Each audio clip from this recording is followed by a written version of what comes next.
Good morning बच्चों again. तो पिछली वीडियो में मैंने आपको पढ़ाया जो 25 मिनट्स के आसपास थी कि हम किस तरीके से चार्ज बना सकते हैं। क्या बताया था आपको कि चार्ज बना सकते हैं बाय फ्रिक्शन, चार्ज बना सकते हैं बाय इंडक्शन, इलेक्ट्रोस्टैटिक्स इंडक्शन कहते हैं उसे, और तीसरी बात बताई थी चार्ज बना सकते हैं बाय कंडक्शन। अब चार्ज तो बन गए, ठीक है ना, चार्ज बन गए आपके पास। उसमें ध्यान रखने वाली बात क्या थी कि जो फ्रिक्शन से चार्ज बनेगा वो टेम्परेरी है, जो इंडक्शन से चार्ज बनेगा वो भी टेम्परेरी है, और जो कंडक्शन से चार्ज बनेगा वो परमानेंट है। अब चार्ज बन गया। अब बच्चों कोई चीज अगर बन गई तो उसको रखोगे भी तो कहीं। खाना बना लिया तो खाना बनाने के बाद उसको रखोगे ना कहीं। अब रखेंगे कहां? यानी कि डिस्ट्रीब्यूशन ऑफ चार्ज। तो चार्ज के डिस्ट्रीब्यूशन है तीन टाइप के, ज्यादातर चीजें तीन ही होती हैं। तो चार्ज के डिस्ट्रीब्यूशन है तीन टाइप के। मतलब पहला, एक लाइन है, एक वायर है, एक पतली सी रॉड है, उसके ऊपर आपने चार्ज फैला दिया, इलेक्ट्रॉन फैल गए इसके ऊपर, इलेक्ट्रॉन फैल गए, नेगेटिवली चार्ज हो गए ना, तो इलेक्ट्रॉन फैल गए उसके ऊपर। अब क्योंकि ये लाइन के ऊपर फैले हैं, इसकी लेंथ है L और चार्ज है Q, तो चार्ज डिस्ट्रीब्यूटेड ओवर लेंथ। तो प्यारे बच्चों, चार्ज जब किसी लेंथ पे फैलता है उसको कहते हैं LCD, लीनियर चार्ज डिस्ट्रीब्यूशन या लीनियर चार्ज डेंसिटी। तो क्या स्टेटमेंट बनी? When charge spread over the length that is called linear charge density, LCD, और इसका सिंबल होता है लैम्डा। तो charge spreaded over length, linear charge density. एक रॉड के ऊपर फैला दिया चार्ज आपने। अब दूसरी बात, अब हमेशा रॉड तो मिलेगी नहीं जिंदगी में, दूसरी बात आ जाती है एरिया वाली। तो आपने एक सर्कल ले लिया, 2 डायमेंशनल चीज, ध्यान रखना, जो लाइन होती है वो 1 डायमेंशनल है। आपने कोई सर्कल ले लिया, कोई प्लेट ले ली, प्लेट जिसमें खाना खाते हैं, उस प्लेट पे आपने चार्ज फैला दिया, उसके पूरे सरफेस पे आपने चार्ज फैला दिया। तो ध्यान रखना, फिजिक्स में एरिया शब्द इस्तेमाल नहीं करना, आपको शब्द इस्तेमाल करना है, आपको वर्ड इस्तेमाल करना है सरफेस एरिया। तो इस पूरे एरिया पे, पूरे सरफेस पे, पूरे सरफेस एरिया पे, surface area is the accurate word, इस पे चार्ज फैल गया, नेगेटिव फैल गया। समझ में आप बात? तो when charge spread over the surface, surface area, that is called SCD, surface charge density या सरफेस चार्ज डिस्ट्रीब्यूशन।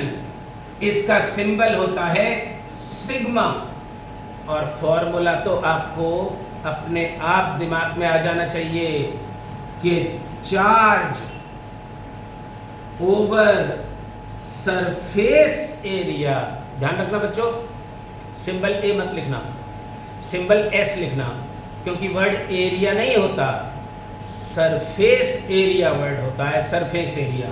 तो charge distributed over the surface, that is called surface charge density, symbol है sigma, charge upon surface area. चलो ये भी बात पूरी हो गई। तीसरी बात आती है किसी वॉल्यूम पे चार्ज फैला देना, किसी स्फीयर पे चार्ज फैला देना। स्फीयर 3 डायमेंशनल होता है, स्फीयर ले लो, क्यूब ले लो, क्यूबॉइड ले लो। तो आपने एक क्यूब ले लिया, या आपने क्यूबॉइड ले लिया, या आपने स्फीयर ले लिया। स्फीयर ध्यान रखना 3 डायमेंशनल होता है।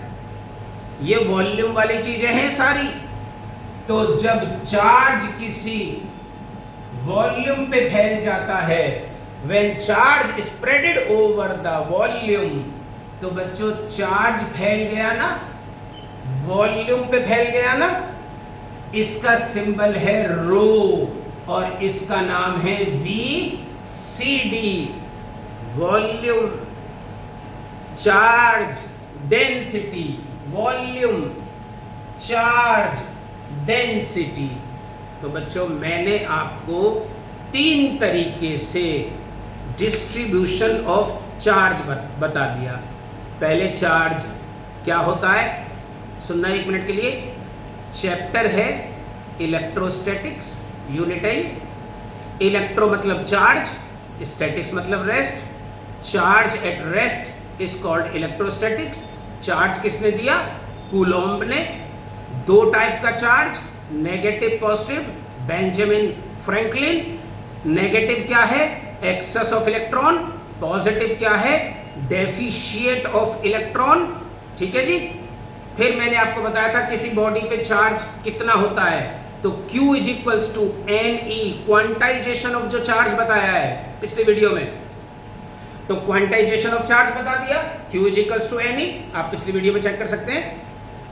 फिर मैंने आपको बताया कंजर्वेशन ऑफ चार्ज, कि net charge can neither be created nor can be destroyed. उसके बाद चार्ज किस तरीके से आपके सामने कंजर्वेशन आया, क्वांटाइजेशन आया। उसके बाद मैंने आपको 3 तरीके के चार्ज बनाने पढ़ाए, by friction, by induction, by conduction, और फिर 3 तरीके से चार्ज को डिस्ट्रीब्यूट कैसे करते हैं आपको ये भी पढ़ा दिया। अब बात करते हैं आगे, अब बात करते हैं आगे और बात करते हैं अब कूलॉम्स लॉ की। ये न्यूमेरिकल टॉपिक है। कूलॉम्स लॉ बच्चों न्यूमेरिकल टॉपिक है, इस पे न्यूमेरिकल आएगा, मैक्सिमम केस में न्यूमेरिकल ही आएगा। तो क्या कहता है कूलॉम साहब का लॉ? कूलॉम लॉ, देखिए आधे अधूरे वर्ड लिखेंगे, बोल तो रहे हैं, आप तो समझ ही लेंगे अब। तो कूलॉम साहब ने जो अपना लॉ दिया, जैसे बच्चों न्यूटन ने लॉ दिया था, न्यूटन साहब ने, हमें रिस्पेक्ट से बोलना चाहिए उन्हें, जैसे न्यूटन साहब ने लॉ दिया था मास के लिए। क्या लॉ दिया था?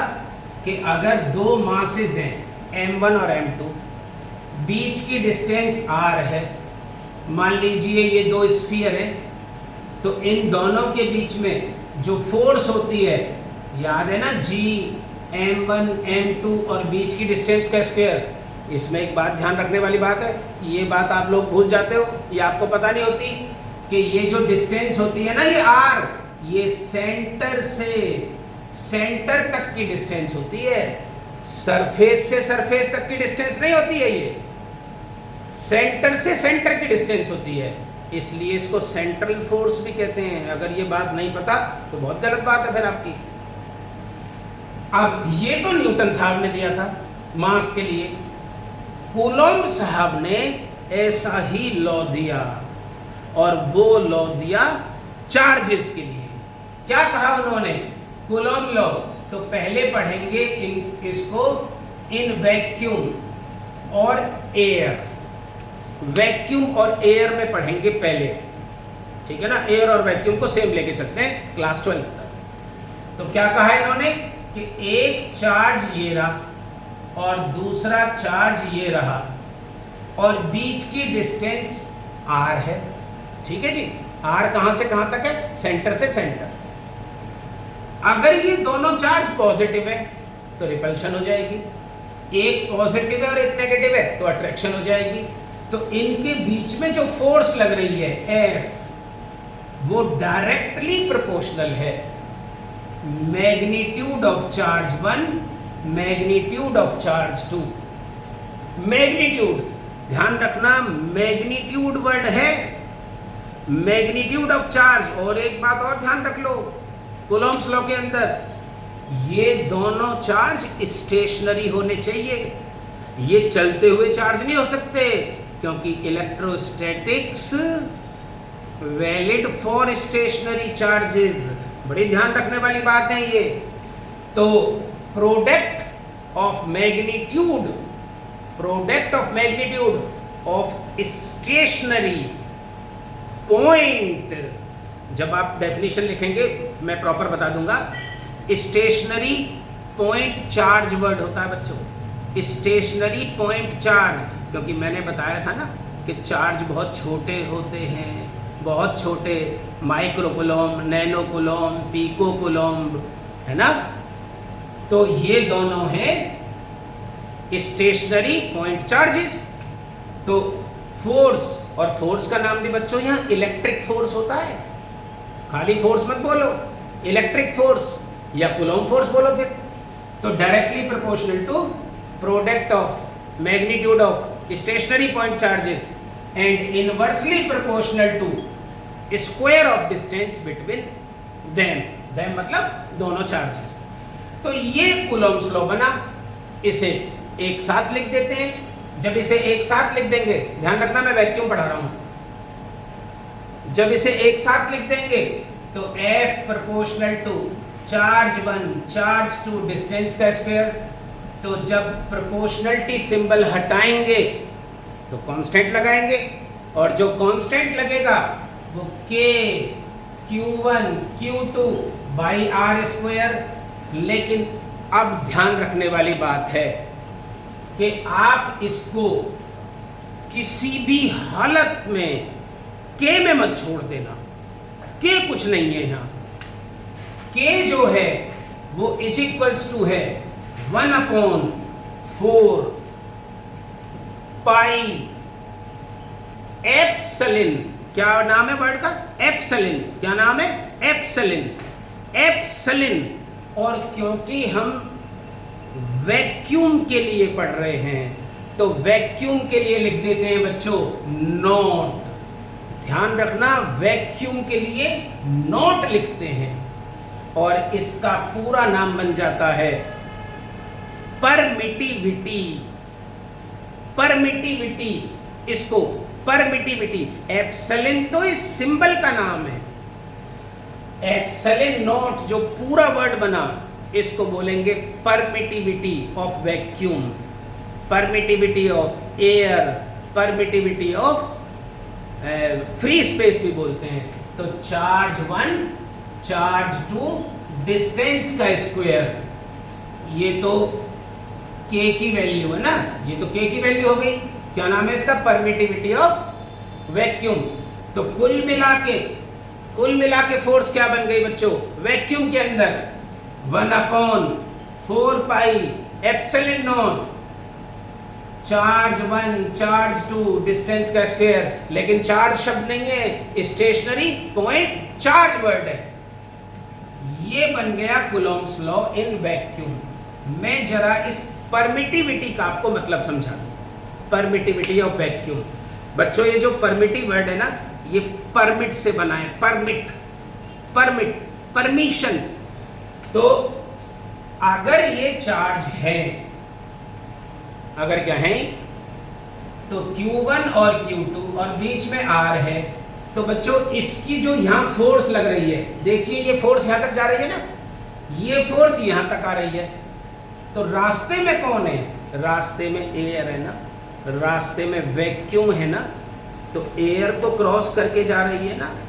तो परमिट कौन कर रहा है? एयर। इसलिए बोलते हैं परमिटिविटी। परमिशन कौन दे रहा है? परमिशन दे रही है एयर जाने के लिए, इसलिए बोलते हैं परमिटिविटी ऑफ वैक्यूम या परमिटिविटी ऑफ एयर या परमिटिविटी ऑफ फ्री स्पेस।